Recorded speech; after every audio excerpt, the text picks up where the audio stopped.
Pessoal, quando a incapacidade ela deixa de ser temporária e ela passa, por exemplo, a ser crônica e progressiva no INSS, como é que acontece?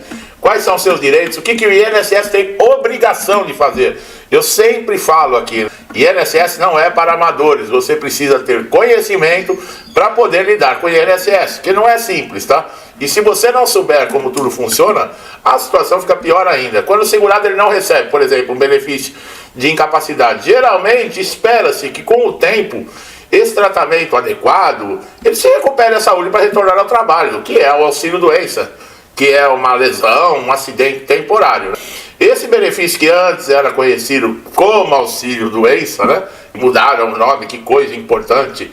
Tem caráter provisório e depende de perícia médica periódica para avaliar a evolução do quadro clínico. No entanto, há situações em que a incapacidade ela não se resolve como esperado. Quer dizer, não é receita de bolo. Torna-se crônica e progressiva, exigindo uma nova análise mais profunda por parte do INSS.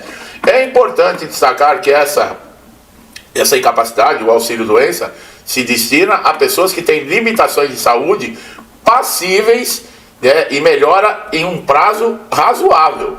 Doenças agudas, por exemplo, cirurgia, recuperação, tratamentos com média duração, são exemplos típicos, tá, de situações em que o benefício é concedido. Veja bem, para você receber o auxílio-doença lá, o perito aprovar a concessão, a doença deve ter essa característica, tá? Mas nem sempre a realidade segue esse roteiro. E muitas enfermidades depois acabam se tornando em quadros de longa duração.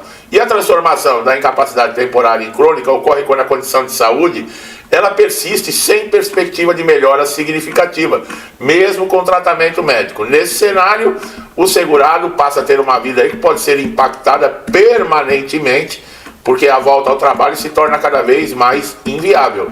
E é nesse momento que necessita, né? Que mais necessita o segurado de um suporte, de uma reavaliação de incapacidade, né? E é aí que começam os grandes problemas, tá? Entre fatores que comprometem aí a continuidade e a cronicidade da doença degenerativa, sequelas de acidentes graves, distúrbios neurológicos, psiquiátricos, condições autoimunes, são todos quadros clínicos que costumam exigir um acompanhamento constante. Na maioria das vezes, não apresentam cura, apenas controle. E a progressão lenta, mas contínua do problema de saúde tende a reduzir de forma irreversível a capacidade desse segurado. Olha aí. E o INSS não leva isso em conta. Muitas vezes a pessoa está com esse problema, o segurado está com esse problema, está, por exemplo, com uma alta programada, ou precisa de uma prorrogação de um benefício. O perito não está nem aí. Ele não faz uma avaliação se a doença é progressiva desde a primeira concessão do benefício. Não. Simplesmente, muitas vezes, ele coloca lá um motivo esdrúxulo, absurdo, e nega o benefício. O INSS, nessas perícias, precisa identificar se ainda existe uma expectativa de recuperação, ou se o caso já ultrapassou para limites, né, de uma incapacidade permanente. Essa avaliação ela é feita, né, tem que ser feita com base em exames médicos, relatórios, e esses relatórios de especialistas que geralmente acompanham o segurado, né, com relação a essa doença. Esses históricos de afastamento que estão disponíveis dentro do INSS, quanto mais documentada a evolução da doença, maior a chance de você ter um reconhecimento dessa situação. Mas isso depende do perito olhar o documento, que não é nem sempre o que ele faz.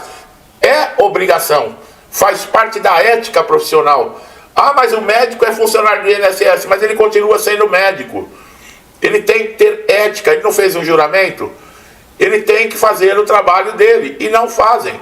Ah, inclusive entrou aí um projeto lá na Câmara que é para acabar com a estabilidade do funcionalismo público. É a coisa mais certa que deve ser feita. Tem que acabar com a estabilidade mesmo. Funcionário público tem que ser igual da iniciativa privada. Tem que alcançar metas, tem que fazer o que deve ser feito. Se não fizer, rua. Ou eu estou errado nesse pensamento? Por que funcionário público, porque prestou um concurso, tem privilégios que você aí que trabalha na iniciativa privada não tem? Qual é a diferença? Quando há constatação de que não existe possibilidade de retorno ao trabalho, nem em médio, nem em longo prazo, esse benefício ele tem que ser convertido em aposentadoria por invalidez permanente. Anteriormente, entra aí um grande problema, porque antes da reforma da Previdência, quando acontecia uma conversão como essa, a pessoa passava a receber praticamente o salário que ela ganhava na ativa e era aposentada por invalidez. Agora, depois da reforma da Previdência, tem muita gente que não quer, porque a pessoa recebe uma média de 91% do que ganha na ativa no auxílio-doença, se não for um acidente ou uma doença relacionada ao trabalho. Olha aí. Então, como é que você pode falar hoje de alguém que já está passando por uma dificuldade e recebendo 90%, 91% do que ganhava na ativa? Vamos lá, a cada R$1.000, você está de auxílio-doença, você recebe entre 900 e 910. Se te aposentarem por invalidez, você passa a receber 60, R$600 depois da reforma da Previdência. Se for uma doença ou um acidente que não está relacionado ao trabalho, aí é 100%. Quer dizer, olha o absurdo. Deveria ser ao contrário. Você recebe 91% de auxílio-doença, que é uma incapacidade temporária, mas quando ela se torna permanente, deveria ser 100%. Desculpa. Você não pode submeter o segurado a uma queda de rendimento. E outra, muitas vezes, essa é a única fonte de renda da família. Quer dizer, já está difícil com 91%, imagina com 60%. Quer dizer, quem vai querer converter o benefício de auxílio-doença e aposentadoria por invalidez? É exatamente isso que eles fizeram. Sabe, é uma das críticas que eu tenho da reforma da Previdência é essa. E eu nunca escondi nada de ninguém aqui. Eu vou pelo certo. Ah, mas o Bolsonaro, quando você fala, porque tem a mesma ideia que a minha. Pensa em família, pensa em Deus, acredita em valores. Pode ser o Bolsonaro, o Zé da esquina, o João lá da não sei do que, pode ser quem for. A pessoa se identifica com os meus valores. E esse é um dos absurdos que eu não concordo. Podia ser a reforma da Previdência na mão de qualquer um. E já disse que tem ministro lá, entendeu? Barroso, que votou que não, que tem que ser 60% mesmo. Quer dizer, é para ferrar a vida. Né? Hoje nós temos aí a justiça, né, que nós estamos vendo que é a criadora e fazedora de injustiças, né, aprovando esses absurdos. Esse processo ele não é automático, tá, pessoal? Muitas vezes você continua recebendo e até a convocação para perícia, onde você vai ter que apresentar. Você vai ter que apresentar documentação, isso, aquilo, para você se aposentar por invalidez e diminuir o seu rendimento. Quer dizer, olha os absurdos, né? Quando eu falo que eles mexem em legislação previdenciária, nunca é para melhorar, é sempre para piorar a situação do segurado. E tem gente que fica brava aqui, porque eu falo a verdade, né? Tem gente aqui que fica bravo. Quando eu falo que sindicatos, associações são um bando de vagabundos que estão roubando aposentados, pensionistas há mais de 30 anos. Tem gente aqui que fica revoltado. Olha a CPMI lá, já tem 2 em cana. Olha as coisas que estão vindo à tona. Para você que acredita em picanha e cerveja, tira essa venda do seu olho e enxerga o mundo de verdade. Para de acreditar em Coelhinho da Páscoa, em Papai Noel. Bom, o acompanhamento de especialistas é fundamental para demonstrar, tá, ao perito a realidade do quadro. Mas é que eu falo, ele tem que olhar. O perito tem que ler os relatórios detalhados, ver os exames de imagem, histórico de internações, laudos de terapia, são peças-chave de um processo como esse. O INSS se baseia em critérios técnicos, mas cabe ao segurado apresentar a documentação que muitas vezes vai ser desprezada pelo perito. Mas essa documentação ela não é desprezada na justiça, tá, pessoal? Se o perito do INSS não olha, não tem problema, porque o perito judicial e o juiz vão olhar, tá? Além dessa comprovação médica, é necessário demonstrar que a incapacidade está ligada diretamente, olha lá, à atividade profissional. Isso é o tal do nexo causal.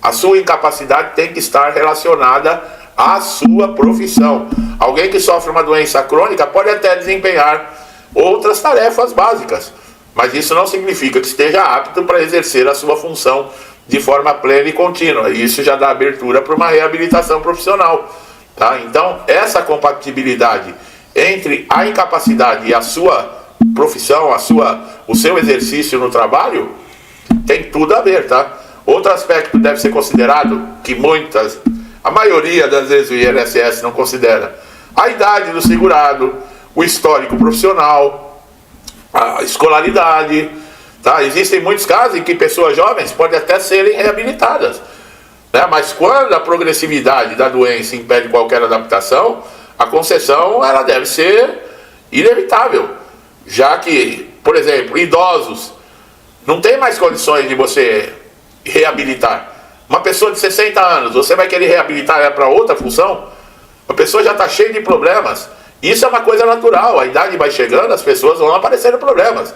Eu já estou sentindo dor já no corpo, que eu não sabia nem que fazia parte do meu corpo. Eu nem sabia que tinha isso no corpo e hoje é um terror. Vai fazer o quê? É a idade. É comum que eu segurar. Ou você aí não sente nada. Larga a mão de ser mentiroso ou mentirosa. É claro que sente.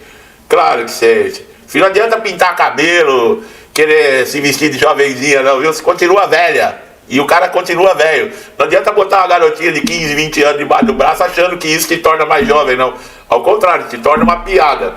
Que a menina tá no fogo daquele jeito. E você, meu amigo, tá a meia boca. Tá? É comum segurar essa situação, enfrentar batalhas administrativas e até judicial, tá? Para garantir os seus direitos. O processo pode ser demorado, exigir perícia, tá? Que costuma ter um olhar mais detalhado lá na justiça. E a insistência é fundamental, tá, pessoal? Não pode desistir. Existe aí o seu direito que deve ser respeitado, tanto se for auxílio-doença, aposentadoria por invalidez, auxílio-acidente. O INSS não é de graça, você não está recebendo nenhuma carência, nenhuma esmola.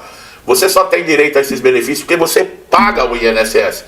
E se você não estiver pagando e não tiver no período de graça, no momento que você ficar doente ou sofrer um acidente, não interessa que você pagou 30 anos para trás, você não tem direito. Sabia disso? Ah, mas eu paguei 30 anos, faz 1 ano e meio que eu estou desempregado, que eu não pago o INSS. E eu fui pedir o auxílio-doença, eles negaram. Negam, porque você não tem a qualidade de segurado. E lá na justiça é a mesma coisa. Para você entrar com o processo na justiça, o juiz também verifica se você tem qualidade de segurado e se está dentro da carência.